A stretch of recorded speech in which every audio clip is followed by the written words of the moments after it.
Olá, bom dia a todos. Neste vídeo, iremos gravar uma apresentação, na verdade é um ensaio para uma apresentação que eu vou fazer amanhã, falando sobre IA nacional, desenvolvimento de IA para o Brasil. Essa apresentação aqui ela é bastante parecida, ela tem 50% do conteúdo de uma apresentação de um vídeo que eu gravei há mais ou menos um mês, onde o título do vídeo é Fundamentos da IA Generativa para Pessoas Sem Tempo. Essa daqui, então, compartilha mais ou menos metade do conteúdo, então tem coisas novas, mas tem algumas repetições, mas de toda forma acho que tem coisas, novos aprendizados ali, né? Então, deixa eu só compartilhar minha tela. Então, a gente vai falar sobre o ecossistema brasileiro de IA, os agentes da cadeia, formação, talentos e infraestrutura. Esse é o título da apresentação, porém, eu imagino que é mais fácil, é melhor a gente primeiro começar a dar um passo atrás e começar a falar sobre os fundamentos da IA generativa também, entender como funcionam essas redes neurais e como que elas vão ter um impacto no nosso dia a dia, no futuro, para onde a coisa está caminhando, né? Acho que é importante não só olhar o estágio atual dessas IAs, mas também um futuro próximo provável, que assim acho que vai facilitar a gente a tomar melhores decisões no que diz respeito às IAs, né? Então tá aqui os tópicos deste vídeo. A gente vai começar falando IAs como ferramentas, como elas são usadas para ajudar no nosso dia a dia com tarefas como, por exemplo, fazer resumos de documentos, responder perguntas, sugestões de ideias e coisas parecidas. E depois a gente vai explicar como é que essas IAs elas aprendem usando dados humanos, né? Como é que funciona essa coleta de dados da web, qual é o algoritmo que é usado para treinar essas IAs. Depois a gente vai falar dessas IAs atuando como agentes, onde elas assumem o controle do computador, e, por exemplo, o teclado e o mouse, e começam a tomar ações no meio ambiente, no ambiente, e ter respostas às ações que elas tomaram e com o objetivo de cumprir alguma tarefa. Depois a gente vai falar como que essas IAs elas estão agora começando a gerar dados que é usado no aprendizado dessa própria IA. E por causa disso, a gente vai depois passar para o quinto tópico, onde a gente vai conversar sobre os impactos da IA generativa, né? E depois, a gente já se aproximando do final, vamos falar de IAs nacionais, né? Ou melhor, a importância de ter essas IAs nacionais. E depois algumas propostas, 3 propostas que eu gostaria de fazer para que a gente consiga nos antever toda essa onda que vai ter, todo esse impacto que vai ter da IA generativa no Brasil e no mundo. Então, antes de começar, gostaria só de fazer uma pequena introdução sobre mim. Eu sou Rodrigo Nogueira, eu tenho graduação e mestrado pela Unicamp, e lá desenvolvi algoritmos para detectar se a impressão digital é verdadeira ou falsa. Então, nesse algoritmo nosso foi licenciado para 3 empresas, uma delas nos Estados Unidos, então é uma grande probabilidade, se você estiver entrando nos Estados Unidos e colocar seu dedo num daqueles sensores, um dos algoritmos que eu desenvolvi no mestrado vai estar rodando lá. Esse algoritmo, na época, já era baseado nessas mesmas técnicas de deep learning que a gente usa hoje, né? Então é baseado em redes neurais. Então lá, cerca de 2013, quando comecei a trabalhar, essas redes neurais já tinham mostrado seu potencial, né? Me formei, eu tive o título de doutor pela Universidade de Nova York em 2019. A minha tese foi agentes para buscar informações na web, então a gente usava redes neurais para reescrever consultas, para decidir quais links clicar dentro de páginas para conseguir buscar informações que o usuário gostaria, né? Durante o meu pós-doutorado, fui coautor de um livro que chama Pre-trained Transformers for Text Ranking, que é ali que a gente foi um dos primeiros a usar essas redes neurais para fazer ranqueamento de documentos. Depois, em 2020, fui co-inventor de um modelo chamado BERT-IMBAL. BERT é um modelo de linguagem que pode ser considerado hoje como um pequeno modelo de linguagem, não é um grande modelo de linguagem. E na época a gente foi o primeiro a fazer o pré-treino desse modelo BERT para português. Hoje, se eu não me engano, é o modelo mais famoso para português, modelo de IA mais famoso para português, tem 50 milhões de downloads no site da Hugging Face. E depois, em 2022, um mês antes do lançamento do ChatGPT, eu fundei e hoje sou CEO da Maritaka AI, o Maritaka AI, né? Nossas IAs hoje elas são usadas por milhões de pessoas e nosso objetivo é criar IAs que sejam relevantes para os brasileiros, né? Que atuem para as empresas e para os usuários e que tragam respostas acuradas, interajam no dia a dia e consigam cumprir as tarefas que a elas são passadas, né? Então, voltando aqui nos nossos tópicos, vamos começar a falar de IAs como ferramentas. Esse aqui é o nosso modelo, nosso melhor modelo até então, chama Sabiá 3.1. Ele está disponível para uso em chat.maritaka.ai. E ele é um LLM treinado em dados relevantes para o Brasil, né? Então, dados relevantes, entenda-se aqui dados do direito, tem leis, tem processos judiciais, medicina, finanças, enfim, o objetivo aqui é treinar uma IA que seja útil para as tarefas do dia a dia nosso. E esse chat, esse modelo, ele tem uma interface de web chat, que você pode daí fazer o upload de documentos e arquivos e começar e conversar, por exemplo, com esses arquivos, né? Fazer perguntas para obter respostas sobre esses documentos.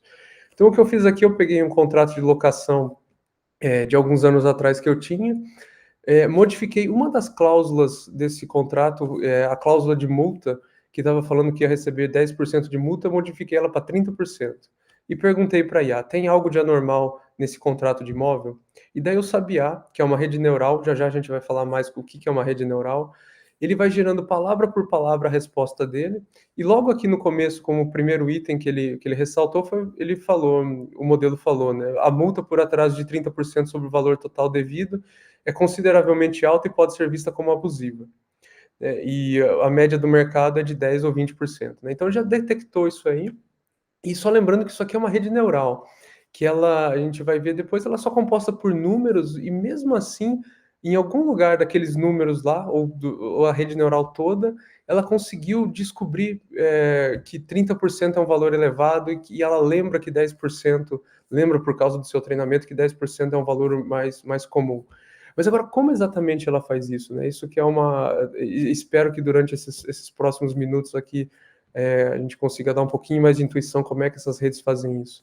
Mas o mais importante aqui, a mensagem é que eu garanto que essa rede não foi treinada exatamente nesse tipo de pergunta, nesse tipo de tarefa. Ela foi treinada em grandes quantidades de dados, dados também que são feitos para resolver tarefas, mas não especificamente nesse tipo de pergunta para responder bem e conseguir analisar o documento. E mesmo assim, ela conseguiu ainda fazer essa comparação, né? Bom, eu vi aqui 30%, que é o valor da multa, aqui lembro, né, dos meus pesos durante o meu treinamento, vi que 10% é o valor usual, logo tem algo de errado, logo vou escrever isso na minha saída, né? Vou gerar palavra por palavra e vai ter exatamente essa conclusão, né? Então, é impressionante que a gente consegue hoje fazer isso com essas redes neurais. Daria para criar um sistema que faz exatamente isso, programando ele explicitamente, né? Você contrata programadores e fala, olha, dado aqui um PDF de um contrato, gostaria então primeiro de que vocês extraíssem quais são os valores cobrados, valores de multas, comparasse isso com o banco de dados de valor de multa usual e depois alertasse o usuário. Daria para fazer isso tudo programaticamente, né, escrevendo código, mas aqui não. Aqui foi uma rede neural, só que entra esse texto e sai esse texto, e mesmo assim ela conseguiu cumprir a tarefa. Mas, de toda forma, o ponto aqui também para se mostrar é que você pode entender que essa é um caso típico de uso das IAs como ferramentas, né? Elas estão me ajudando no dia a dia e elas estão aumentando o ser humano. E um dos pontos que eu gostaria de passar aqui com esse vídeo é que essas IAs não são apenas ferramentas, elas também são agentes que vão ali interagir no nosso dia a dia de uma forma muito mais profunda do que as ferramentas que a gente está acostumado, como, por exemplo, calculadoras, computadores, ou, nesse caso específico aqui, de uso desses grandes modelos de linguagem. Então, vamos tentar aprender um pouquinho como que essas redes neurais, elas aprendem com os dados humanos. Né, então, o treinamento dessas redes neurais se dá em múltiplos estágios, né? Aqui nesse eixo X, conforme a gente vai avançando, são os vários estágios da rede neural, conforme vai progredindo durante o treino. E aqui a curva vermelha, ela representa a quantidade de dados humanos usados no treinamento. Então vocês podem perceber que ao longo do treinamento a quantidade de dados produzidos por humanos vai diminuindo, e a qualidade das respostas, que é representada pela curva amarela, obviamente é só uma caricatura aqui da curva, não é exatamente essa curva, Mas a capacidade dessa IA de resolver tarefas vai aumentando conforme a gente progride nesse treinamento. Então, no começo do treinamento, a gente coleta uma grande quantidade de dados da web em geral, né? Então, tudo que você imaginar ali, notícias, blog posts, códigos, livros, é usado no treinamento dessas IAs. Depois, no segundo estágio, a gente começa a pegar dados cada vez mais de alta qualidade. O que é alta qualidade? Documentos que têm, por exemplo, conteúdo educacional, documentos que exemplificam como resolver uma determinada tarefa, tutoriais, artigos científicos, né, blog posts lá instrutivos. Isso aqui ajuda a rede neural a entender um pouquinho mais do mundo. Depois tem um outro estágio onde a gente coleta ali instruções de algumas tarefas que têm que ser resolvidas e respostas ideais, né? Respostas confeccionadas por humanos, né? Escritas por humanos, e o LLM, essa IA, ela simplesmente aprende a imitar essas tarefas, essas respostas, né? Deixa eu só... E e depois, por fim, o último estágio, que eu considero hoje o estágio mais interessante, são quando a gente simplesmente usa as instruções humanas e deixa a IA mesmo conseguir gerar essas respostas, e a gente, de alguma forma, filtra as boas respostas e coloca essas respostas novamente no treino, ou seja, a própria IA gerando respostas e se realimentando com o que ela produziu, de acordo com algum verificador de qualidade, né? Um verificador automático de qualidade. A gente já vai falar mais como é esse aprendizado em dados de máquina, né? Majoritariamente dados de máquina. Então vamos focar primeiro em como que a IA aprende com dados gerados por humanos, né? Antes de começar a explicação, eu gostaria de fazer essa palestra aqui, esse vídeo, com fortes simplificações, né? Então, primeiro, IA generativa, ela abrange muitas modalidades, por exemplo, entra áudio, vídeo, texto, e essa IA produz áudio, vídeo e texto. Isso, então, engloba IA generativa. LLM, que é o que a gente vai abordar aqui nesse vídeo, são IAs que entra texto e sai texto. Não é que é difícil colocar áudio e vídeo, é mais para... É difícil tecnicamente, mas para não confundir aqui, para simplificar a explicação, a gente vai mostrar como se faz isso com texto, né? Entra texto e sai texto. Então, esses são os LLMs, Large Language Models, ou grandes modelos de linguagem. E Large Language Models, fazendo uma simplificação, elas são apenas uma rede neural, e redes neurais são, em sua grande maioria, apenas multiplicações matriciais. E multiplicações matriciais, a versão simplificando também mais um pouco, elas são apenas adições e multiplicações de números, né? Então, é isso que, quando a gente fala que está treinando essas redes neurais, a gente está fazendo muitas e muitas adições e multiplicações, e 1% ou 2% ali de algumas contas um pouquinho mais complexas, mas acho que não vale a pena aqui entrar no detalhe. Então, essa aqui é a aproximação. Entra um texto para a rede neural, como a pergunta que eu fiz: tem algo de anormal nesse contrato de imóvel? E daí você tem ali o contrato, né? O texto do contrato está extraído do PDF. Esse texto aqui é convertido para uma sequência de números, já a gente vai ver como é que isso é feito. E essa sequência de números que representa o texto, agora interagem com esses vários números que representam a rede neural. Isso aqui são matrizes, né? A matriz é só, para simplificar, é só um apanhado de números, né? Um grande conjunto de números. E então, esses números que representam o texto interagem com esses números que representam a rede neural, o conhecimento da rede neural, a ponto daí de produzir uma sequência de números aqui na saída que vai ser convertida daí para um texto novamente. E agora, então, quando a gente escuta que essas redes neurais têm bilhões, trilhões de parâmetros, o que são esses parâmetros? São esses números aqui nessas matrizes, e que são ajustados. Esses números, no começo do treinamento, eles estão aleatórios. A gente simplesmente sorteia números ali para 70 bilhões de números, e assim começa o treino. E ao longo do treinamento ele vai sendo ajustado para que a rede neural consiga cumprir uma tarefa melhor. Qual que é essa tarefa? É prever a próxima palavra, né? Então, quando a gente fala que a rede neural está sendo treinada, grande parte diria, 95% dos treinamentos, a gente está se referindo a fazer com que a rede neural consiga prever bem qual é a próxima palavra de um documento, dadas anteriores.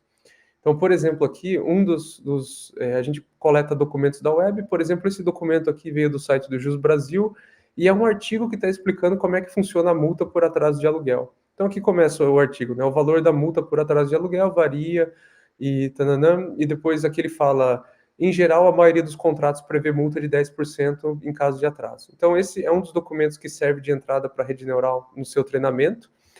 Um documento que tem N palavras gera N exemplos de treinamento para essa rede neural. Então, por exemplo, um dos exemplos de treinamento para a rede neural, o LLM, é a palavra "o", que é a primeira palavra aqui do documento, e daí a gente treina o LLM, a IA, para que ela coloque uma alta probabilidade na palavra valor, porque essa é a próxima palavra que acontece aqui depois da palavra "o". Um outro exemplo de treinamento é essa entrada aqui, o valor, e agora a gente treina a rede neural para produzir com alta probabilidade a palavra "da", que vem logo depois aqui de o valor. E assim por diante, cada uma dessas próximas palavras é usada como um target, uma palavra, um exemplo de treinamento ali, dados as palavras anteriores como entrada para a rede. Né? Até que chega aqui, por exemplo, todo esse texto, até a parte, a maioria dos contratos prevê multa de, e daí a gente treina o LLM para produzir 10%.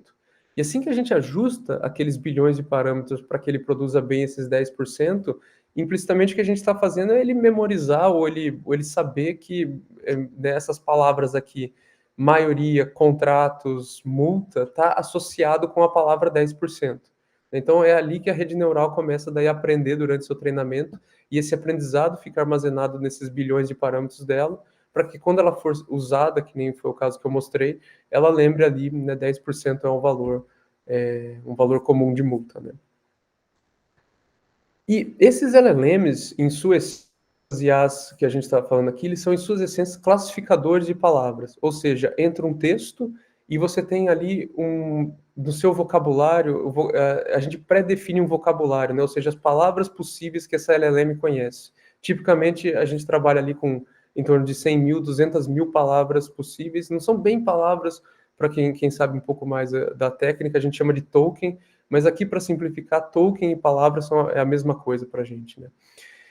Mas então como que faz então para a gente prever a próxima palavra aqui durante um treinamento? A gente pega um pedaço de texto aqui, por exemplo, a maioria dos contratos prevê multa de. Esse texto é convertido em palavras, então a gente simplesmente separa aqui por espaço em branco. E daí, cada palavra aqui, a gente converte para uma sequência de números. Então, essa sequência de números a gente chama de embeddings, e embeddings é a assinatura da palavra, é uma representação numérica daquela palavra. Por que a gente precisa converter essas palavras para números? Porque redes neurais são matrizes, e matrizes não suportam texto como entrada, não suportam palavras como entrada. Tudo para as matrizes a gente só consegue trabalhar com números aqui. Por isso que daí a gente encontrou essa forma de como alimentar a rede neural com texto, né, com palavras. Então, usando esses embeddings, que são essas assinaturas das palavras. No começo do treinamento, esses embeddings, esses números, eles são aleatórios, são sorteados aleatoriamente. Por exemplo, a palavra maioria aqui é representada por 3 números, na prática ela é representada por milhares de números, e sempre quando a palavra maioria acontecer em algum texto, ela vai ser representada por aquela mesma assinatura. Mas o que acontece é que durante o treinamento a gente vai modificando essa assinatura, né? Vai modificando esses números de maneira que ela consiga, a rede neural, depois dessa sequência de números aqui, dessa sequência de embeddings, interagir com a matriz. Essa sequência de embeddings vai sendo modificada, essas assinaturas vão sendo modificadas de maneira que agora a rede coloque uma alta probabilidade na próxima palavra. Então, já usando esse mesmo exemplo novamente, a maioria dos contratos prevê multa de. Se a rede neural for uma rede bem treinada, ela vai ter, assim que sofrer essa entrada aqui, essas multiplicações matriciais, né, desses vários números aqui que representam essa sequência de palavras, interagirem com essas matrizes que representam a rede neural, vai soltar aqui para a gente uma distribuição de probabilidade. O que é uma distribuição de probabilidade? É simplesmente probabilidades que são colocadas para cada palavra que tem no vocabulário da rede neural. Então, lembrando que a rede neural tem 100 mil palavras no seu vocabulário, a palavra D é uma dessas palavras no vocabulário. Se a rede já estiver bem treinada, ela deveria colocar uma baixa probabilidade na palavra D, porque em texto natural, em texto em linguagem natural, em textos da web, o que a gente fala comumente, a gente não fala, a maioria dos contratos prevê multa de, né, na sequência. Então, aqui, se for uma boa rede, ela deveria colocar uma baixa probabilidade. Mesma coisa para gato, né? Se a maioria dos contratos prevê multa de gato, ela deveria colocar uma baixa probabilidade para que a próxima palavra seja gato. E assim por diante para casa e todas as 100 mil palavras do vocabulário. Mas aqui a gente chega nas palavras de maior interesse, né? Por exemplo, 20%, a palavra 20%, ela recebeu uma probabilidade de 17%, que até faz sentido, que pode ter alguns contratos cuja multa é 20%, ela aprendeu isso em documentos anteriores, isso está representado aqui nas matrizes dela e por isso ela colocou uma probabilidade de 17%. E daqui para 10%, que é uma multa mais comum, ela colocou aqui uma probabilidade de 57%, e já assumindo que essa rede já está no meio do treinamento dela, e o que a gente faz agora é ajustar os pesos dessa rede neural, né, ou seja, aqueles bilhões de parâmetros, para que ela coloque uma probabilidade ainda maior quando ela vê uma sequência de entrada desse tipo. E, bom, quais são aqui, quando a gente está falando de treinar essa rede neural, quais são os principais ingredientes para se treinar uma rede neural? Né, uma rede neural, uma IA bastante popular que saiu no noticiário com frequência há um tempo atrás, alguns meses, foi o DeepSeek, a DeepSeek V3. E aqui os números que foram divulgados no relatório técnico do DeepSeek. Aqui eles usaram 10 trilhões, o equivalente a 10 trilhões de palavras para fazer o treinamento do DeepSeek. Então tem Wikipedia, livros, notícias, código, programação. Essas 10 trilhões de palavras é o equivalente de um ser humano lendo sem parar por 50 mil anos, então é muito, muito texto. Depois tem muita computação, 2.000 GPUs. GPUs são computadores especiais, especificamente criados para treinar redes neurais, as GPUs que a gente usa, GPUs para IA. E eles usaram 2.000 GPUs por 2 meses. Isso aqui é a eletricidade consumida por 400 brasileiros, é o equivalente à eletricidade consumida por 400 brasileiros em um ano. E depois a arquitetura dessa rede neural, que é uma arquitetura complicada, não vale a pena aqui entrar no detalhe, mas o ponto é que ela tem 680 bilhões de parâmetros, né? Então são muitos e muitos parâmetros que são aprendidos durante esse treino e é esperado que daí, no final do treino, de alguma forma, ela vai ter uma boa predição de próxima palavra, né? Simplesmente é isso que é feito durante esse treinamento. Agora, uma coisa que é importante notar aqui dessas redes neurais é que do treinamento dessas redes neurais é que a gente faz cópias da mesma rede neural, então a gente pega o DeepSeek, aqueles 680 bilhões de parâmetros, e faz 1 milhar dessas cópias, ou dependendo do tamanho do seu data center, do seu cluster, você faz até mais. E cada uma dessas cópias trabalha com uma subpartição, uma partição da web, né? Então, aqui só para efeitos ilustrativos, é como se uma cópia do LLM trabalhasse só com a Wikipedia, uma outra cópia só com livros, código, outra só com notícias. E quando eu digo trabalhar, elas só estão tentando prever a próxima palavra da Wikipedia, por exemplo, essa cópia 1. Obviamente que na prática a gente simplesmente embaralha todos esses documentos e não é que ela vai ver só a Wikipedia, mas aqui para efeitos ilustrativos é como se ela tivesse focado aqui só num subconjunto, uma partição da web. Então, elas fazem em paralelo, essas várias cópias, elas estão aprendendo em paralelo à web. E é por isso que esse treinamento, que é o equivalente a 50 mil anos de leitura, ele se dá, a gente consegue fazer isso em apenas 2 meses, né? Mas uma coisa muito importante desse treinamento é que essas cópias, elas estão o tempo todo como se fosse fazendo uma transferência do cérebro delas para todas as outras. Então, essa cópia 1, assim que ela terminou de ver um conjunto de, vamos supor, 1.000 documentos da Wikipedia, ela atualiza os pesos, né? Os pesos dessa rede neural são ajustados para prever bem todas as próximas palavras desses 1.000 documentos. E com esses novos pesos já são copiados, são enviados para as outras redes neurais, para as outras cópias dessa rede neural, e esses pesos a gente faz a média deles, né? Então a média, por exemplo, a cópia 2 vai receber os novos pesos da cópia 1, 3 e 4, e o dela mesmo, que ela acabou de aprender, por exemplo, aqui a próxima palavra de notícias, e ela vai fazer a média desses 4 pesos, ou seja, você vai fazer a média de 4 cópias desses 680 bilhões de parâmetros, vai ainda continuar com 680 bilhões de parâmetros, mas agora você vai ter o conhecimento que essas outras redes aprenderam aqui na cópia 2. E daí agora ela pode partir daí e começar a ler mais, ver outras páginas da web e continuar seu treino. Então, o tempo todo, essas redes neurais estão trocando seus cérebros, né? Trocando o aprendizado, e isso que faz elas tão eficientes. Se você cortar esse treinamento, essa comunicação, por exemplo, deixa essa cópia 1 aqui iterando, aprendendo por, vamos supor, 10 milhões de documentos, e agora vai tentar copiar os pesos dela para as outras cópias, esse treinamento diverge, não dá mais para você fazer a média desses pesos, esses pesos não vão fazer mais sentido para essas outras cópias, porque você está muito diferente do que quando começou, e então por isso que é importante que essas cópias sejam feitas o tempo todo. Mas por que eu estou falando tanto dessa comunicação? É porque isso dita a forma como esses data centers que essas IAs vão rodar, vão ser treinados, vai ser construído, vão ser construídos, né. Então, hoje a gente está falando, isso implica que, por causa que essas IAs têm uma alta comunicação, isso requer uma proximidade, ou seja, elas precisam estar ali muito próximas, essas hardwares que vão, essas GPUs, né, que são esse hardware especial para treinar IAs, que vão estar ali rodando, eles precisam estar muito próximo um do outro. Se uma estiver no sul do Brasil e outra no norte, e você tiver que trafegar toda hora esses 680 bilhões de parâmetros do DeepSeek, você vai perder mais tempo ficando comunicando esses pesos da rede neural, esses números da rede neural, do que propriamente aprendendo a próxima palavra, né? Então é por isso que esses data centers, essas GPUs precisam estar muito próximas uma da outra, interligado por um equipamento de rede de muito potente, né, que consegue fazer essa troca em grande quantidade. É, e daí o que isso implica também é que agora que a energia que está sendo entregue para esses data centers tem que focar no mesmo lugar, né? Isso é um problemão do ponto de vista ambiental também, né? Você agora precisa que todo o seu sistema ambiental e do grid elétrico, né? Você precisa que agora ter várias, vai ter agora como se fosse uma indústria ali, uma CSN, né, que produz aço, mas agora é um data center que vai estar ali sendo usado só para treinar essas redes neurais. E hoje a gente está falando de data centers de escala gigantesca, né? A Meta anunciou um data center que vai custar, o plano é custar 26 bilhões de dólares.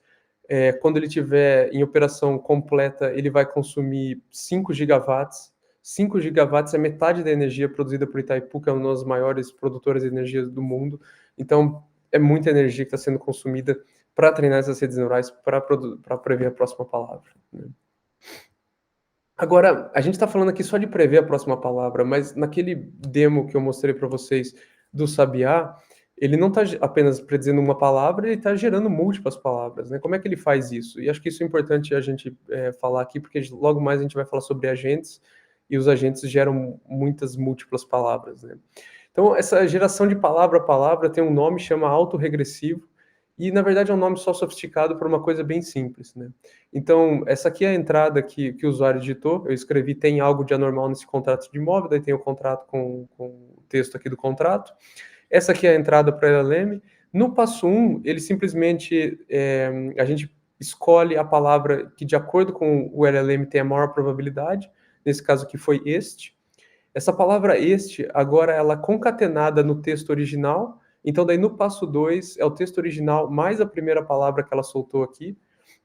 E agora a gente pede para o LLM produzir a próxima palavra. Como ele é um preditor de próxima palavra, ele vai ver se este e vai agora prever alguma palavra que faça sentido aqui, né? Então, nesse caso, contrato. Agora, essa é a saída do passo 2. No passo 3, a gente faz um append, né, uma concatenação do texto anterior com o contrato, e assim por diante. Então, a gente fica gerando ali passo a passo, prevendo a próxima palavra de cada um dos passos, e a palavra que foi prevista no passo atual vai ser concatenada, vai ser adicionada como entrada para o próximo passo. Até que a gente chega no passo lá 459, já gerei 459 palavras, e a rede neural, o LLM, escolheu soltar uma palavra especial, que é o que a gente chama de fim da sequência, né? Aqui é para instruir o programa que, olha, a sua rede neural terminou, o seu LLM terminou de gerar o texto, pode mostrar para o usuário agora esse texto, né? Pode parar por aí. Bom, agora falando IAs, que tem essas capacidades de agentes, né? O que são primeiro, vamos definir primeiro o que são agentes, né? É, aqui eu uso o exemplo de um humano interagindo com o computador, né? Então o humano ele tem visão e audição, e ele emite comandos no teclado e no mouse, e também comandos de voz para o computador. Então, durante a pandemia, muitos de nós trabalhamos remotamente, e muitos de nós continuamos ainda fazendo nosso trabalho, ainda produzindo, ainda tendo um produto intelectual, e mesmo sem poder estar em contato com as outras pessoas, né? só interagindo com o computador. Então, o argumento aqui é que se você tem uma IA, e as IAs de hoje já têm essa capacidade, né, elas conseguem ler, elas conseguem ver, elas conseguem escutar, e elas conseguem também emitir esses comandos de voz e teclado, em teoria elas poderiam substituir boa parte do trabalho intelectual que é hoje feito no país e no mundo, né? Então você pode imaginar passando para essa IA, dando como entrada para ela, em vez de eu perguntar qual que é que tem algo de anormal nesse contrato, eu posso simplesmente pedir uma tarefa muito mais complexa e de longa duração. Por exemplo, faça a próxima versão do produto XPTO com base nos feedbacks dos clientes atuais, interaja com os times de venda, engenharia e fornecedores para saber as limitações e oportunidades. Então, essa IA aqui poderia entrar em suas reuniões online, poderia manipular documentos, Excel, spreadsheets e etc., né, planilhas Excel, e mandar e-mails e, obviamente, também escrever código. E, de fato, isso são produtos que já existem, a Anthropic, a OpenAI, o Google e várias outras já têm essas IAs que interagem com o computador, assumem o controle do computador. E esses agentes não são ficção científica, né? Eles já são uma realidade. A OpenAI, ela divulgou um trabalho há alguns meses em que eles puseram à prova essas IAs que são especializadas que tem um grande foco em programação, e eles testaram elas em tarefas reais de programação. Existe esse site que chama Upwork. Lá as pessoas elas submetem tarefas para que outras pessoas, programadores, resolvam os problemas que elas estão tendo, né? Então, por exemplo, essas tarefas que as pessoas postam vão desde simples correções de bugs do seu software, por exemplo, eles pagam $50, até implementação de funcionalidades inteiras, como, por exemplo, colocar um tocador no seu app. E lá eles pagam $32 mil para fazer essa tarefa. E daí eles testaram, avaliaram essas IAs no equivalente, que seria $1 milhão em tarefas, e as IAs conseguiram resolver tarefas que têm o equivalente a $400 mil. Ou seja, 40% do dinheiro hoje que vai para esse site Upwork, se esses grandes criadores de IAs, principalmente para código, decidissem, quisessem, eles poderiam já remeter todo esse fluxo de dinheiro que hoje está indo para programadores freelancers, conseguiriam remeter para eles mesmos, né? Obviamente que eles não vão fazer isso no momento, mas não é de ficar surpreso que, uma vez formado um oligopólio, e a construção dessas IAs naturalmente tende a um oligopólio, dado o capital intenso que a gente precisa, né? A gente viu esses clusters que precisam ser construídos da ordem de bilhões. Então, é perfeitamente possível que no futuro próximo a gente tenha um oligopólio, ou seja, uns 2 ou 3 ganhadores, e eles não terão incentivo algum para manter preços baixos. Eles poderão, do dia para a noite, aumentar ali o custo que eles vão vender essa inteligência para a gente de volta, né? Agora, falar um pouquinho de como é que esses agentes são treinados, né? A pergunta que sempre fica é, e o humano está sempre na jogada, né? Ele está sempre ali. A gente viu que eles são treinados em dados da web, como agora que esses agentes eles são treinados. Aqui é um exemplo bem caricato de como que a geração de dados e treinamentos para agentes de IA, né? Então, imagine isso aqui como se fosse um documento, e quem confeccionou esse documento é um humano que ele está simulando um diálogo entre um usuário e um assistente de IA. Daí o usuário ele pergunta aqui quais são os melhores restaurantes de comida baiana em Brasília, e daí esse assistente é como se fosse um desses chatbots que tem acesso à internet, e daí o assistente resolve escrever, vou pesquisar na web, e daí o assistente escreve comando 2 pontos, consulta web, restaurante, comida baiana, Brasília. Como se o assistente fosse lá no mecanismo de busca, né, no Google, e digitasse esse comando. E de fato tem aqui um programa que está monitorando a saída desse assistente quando ele está funcionando já, que intercepta, toda vez que vê essa palavra comando 2 pontos, intercepta, e daí pode executar o que a rede neural escreveu e trazer de volta os resultados da busca, né? Então, aqui vamos supor que retornou os resultados dos vários restaurantes. Agora o assistente vai lá e escreve: o restaurante 2 parece promissor, vou entrar na página. Daí ele emite um comando: entre no link do restaurante do josé.com.br, e assim vai, aqui está o conteúdo da página, a ferramenta retorna. Enfim, tudo isso aqui é como se fosse uma simulação que está sendo gravada de um usuário, um usuário simulado, e um assistente humano ali tentando imitar o que seria o passo a passo que ele faria, esse humano faria, para resolver essa determinada consulta, essa determinada instrução do usuário, né? E para resolver essa consulta ele precisa, né, navegar na internet, simular cliques, simular comandos de teclado e mouse. Então, em outras palavras, a gente grava esses humanos interagindo com o computador e isso vira daí esse quadrado todo aqui vira como se fosse essa conversa toda e com suas saídas e entradas vira um documento de treinamento para IA. E nesse treinamento daí simplesmente é prever a próxima palavra. Novamente volta para aquilo que a gente viu logo no começo, que é simplesmente prever a próxima palavra, com a diferença agora que, do ponto de vista do LLM, é simplesmente um documento, mas aqui está alguns comandos especiais que o LLM vai conseguir fazer quando estiver rodando, que daí ele pode ser interceptado por um outro programa para executar, para fazer o bom uso dessas ferramentas, né? Então é o LLM que escolhe quais essas ferramentas que ele vai usar. Agora, a gente só falou desses humanos criando dados para essas máquinas, né? E a pergunta que a gente sempre escuta é: essas máquinas elas vão nos superar, sendo que apenas elas estão nos imitando? Bom, antes de responder essa pergunta com um exemplo de como máquinas geram dados, o fato também da gente ter esse treinamento em larga escala, que a gente faz essa seleção de documentos, né, que é esse gráfico aqui, cada vez mais, ainda quando a gente está aprendendo em dados majoritariamente gerados por humanos, a gente cada vez mais está usando dados de alta qualidade, né, dados de menos e menos humanos, ou seja, por exemplo, você quer escrever um programa de computador, você não pega qualquer dado da web quando já estiver nesse estágio aqui, você quer as melhores respostas, né, os melhores programadores para colocar no seu dataset de treinamento. E daí todos aqueles outros você ignora, né? Então, cada vez mais a gente só está tentando imitar o comportamento dos melhores humanos, dos especialistas em cada uma de suas áreas, né? Isso aqui nos dados gerados por humanos. Quando entra aqui nos dados com máquina, a coisa fica ainda mais interessante.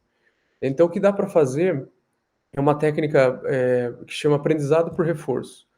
E o aprendizado por reforço, ele parte desse princípio em que avaliar a qualidade de uma resposta ou avaliar se a tarefa foi concluída ou não é mais fácil do que você escrever essa resposta, do que você fazer essa tarefa.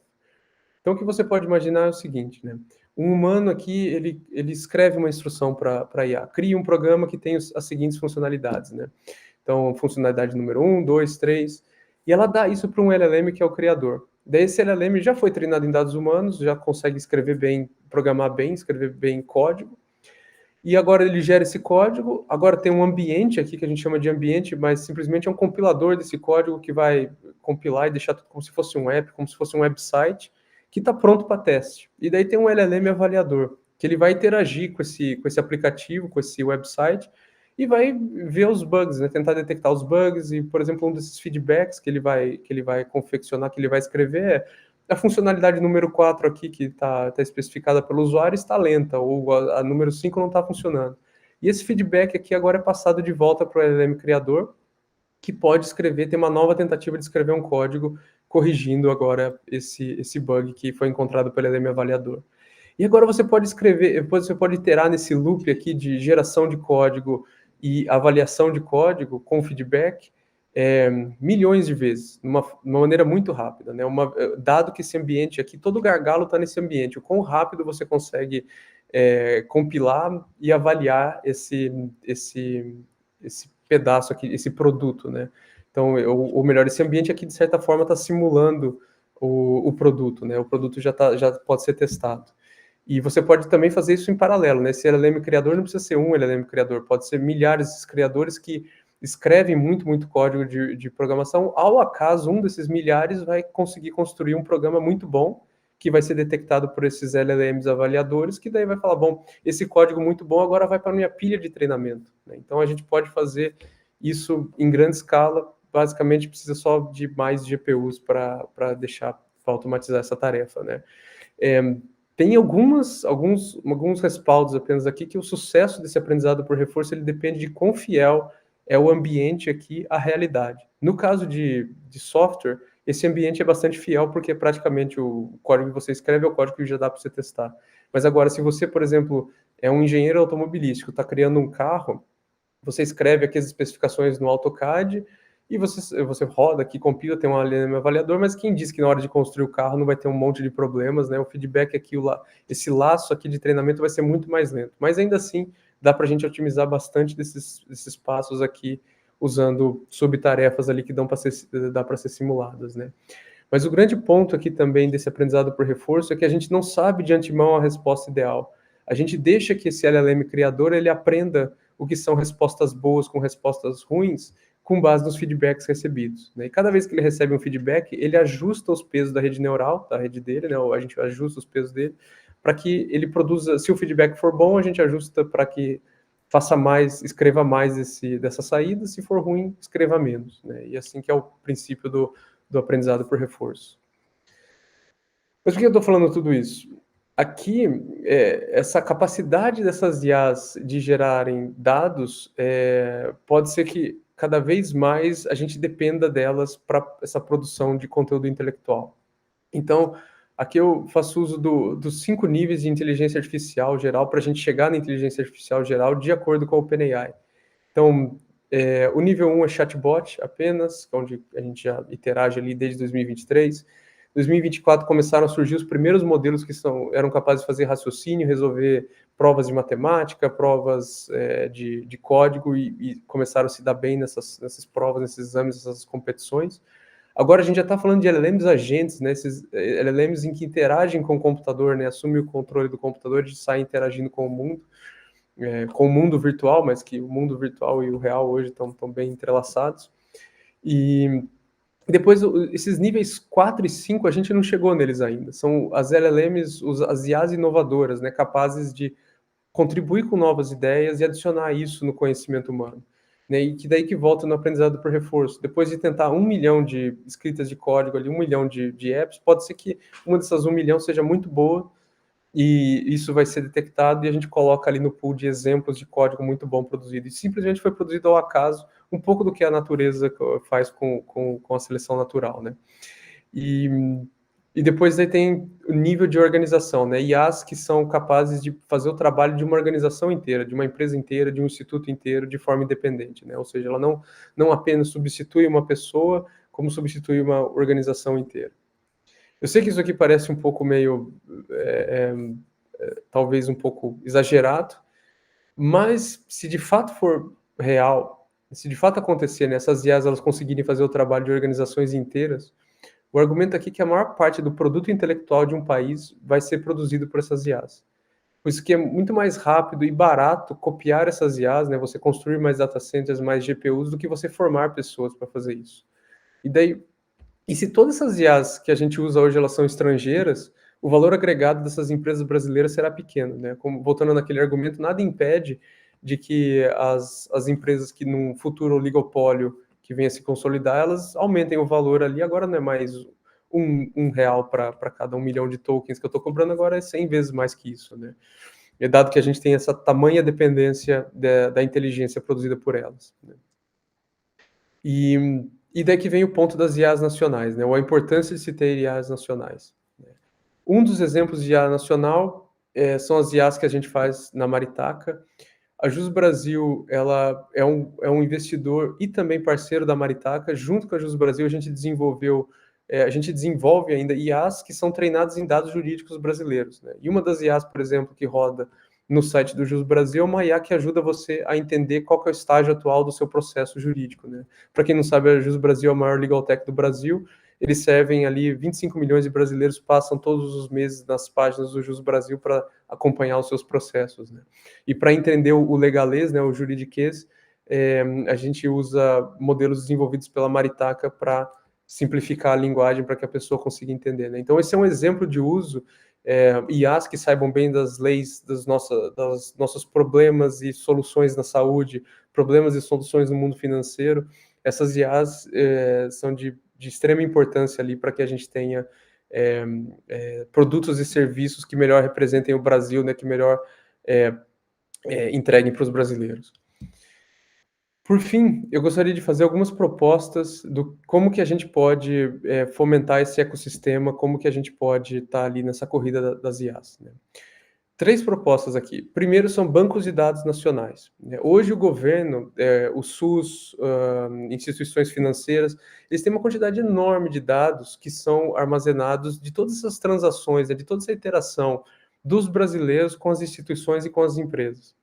E a ideia aqui é que a gente pode vender esses dados, vender caro, não é vender barato, vender caro esses dados anonimizados para as empresas que queiram fazer um bom uso, né. Tem todo um trabalho de anonimização que não é trivial, mas esse dado hoje ele está estancado. E esse dado eu vejo como de uma extrema importância. Por exemplo, hoje você tem dados do SUS que chega um paciente que tem algum problema. E imagina uma IA que é capaz de aprender tudo isso, né, e de compartilhar esse conhecimento, né, como, voltando naquele exemplo das cópias, né, você viu agora o que acontece nos hospitais, nos milhares de hospitais no país, e tudo isso é compartilhado numa mesma IA, né? Ela é como se ela tivesse vivido em todos esses hospitais, soube dos problemas que estão acontecendo, dos medicamentos, dos exames, dos resultados do exame, quem teve sua doença curada, quem não teve, enfim, isso dá para aprender muito e a população com isso se beneficia, né? E claro, isso não precisa ser uma empreita apenas do governo, pode ser também da iniciativa privada, né? Por exemplo, a Maritaca adoraria comprar esses dados, a gente está disposto a pagar um valor alto por eles, né? A gente sabe a importância desses dados, e uma vez que a gente treina IAs nesses dados, isso garante a representatividade do Brasil e dos brasileiros nessas IAs, né? Hoje a gente usa majoritariamente IAs estrangeiras, tem sim uma representatividade nelas, mas a gente quer mais assertividade que essas tarefas que nos interessam, né? E com o dinheiro que for ganho com a venda desses dados, a gente consegue distribuir para fomentar o ecossistema, né, criação de novas empresas, fomento ali de desenvolvimento de tecnologia, e também acredito que ajudar as pessoas que vão ser impactadas pela IA, porque eu imagino que vai ter uma grande disruptura ali no mercado de trabalho, né? Então é importante a gente ter alguma forma de ter esse ciclo, esse dinheiro ali que vai ajudar essas pessoas que vão sofrer com o implemento com a grande utilização de IAs no futuro próximo. Tem uma outra ideia aqui, uma outra proposta que chama o Token Tax, né, a tarifa do token. E aqui é taxar essas empresas de IAs fundacionais, tanto as nacionais quanto estrangeiras, com base na quantidade de tokens que elas produziram. Né? Imagino que num futuro próximo essas empresas de IA vão estar produzindo uma quantidade enorme de tokens, elas vão estar dominando a produção intelectual, e acho que nada mais justo a Maritaca também está disposta a pagar uma taxa extra para distribuir esse dinheiro para o fomento do ecossistema nacional e também para as pessoas que vão ser impactadas, né? E por fim, a última proposta aqui são os Inmetros das IAs, né? Então, institutos independentes que vão emitir selos de qualidade para as IAs, né? E eu digo independentes, pode ter uma competição entre institutos para que a gente não fique preso apenas um. As empresas de IA que gostariam de obter esse selo vão lá e pagam para ter essa verificação, atestando a qualidade. Isso ajuda muito empresas como a Maritaca a separar o joio do trigo, né? Enquanto as pessoas não conhecem tanto a gente, se você tem um selo ali, aquilo ajuda a gente a ganhar mais credibilidade com outros usuários e empresas, né? E esses institutos, naturalmente, eles fomentam a formação de pessoas qualificadas para resolver o problema do alinhamento. Esse problema do alinhamento nem cheguei a falar ainda, é um problema gravíssimo, onde a gente precisa monitorar constantemente essas IAs para saber se elas estão de fato cumprindo as tarefas da maneira que a gente gostaria, né, de benefício para os humanos e para os brasileiros, né. Ao passo que, o momento que a gente usa apenas IAs de fora, quem disse que os interesses delas, né, essas ações que elas tomam estão alinhadas com os nossos interesses? Então, eu acho que é importante a gente ter esses institutos que estão analisando, fazendo medidas o tempo todo sobre se essas IAs estão alinhadas ou não e emitindo pareceres relatórios. E ao fazer isso também, naturalmente, a gente está formando pessoas qualificadas que vão entender do funcionamento dessas IAs. Por fim, é isso. Obrigado e tenha um bom dia.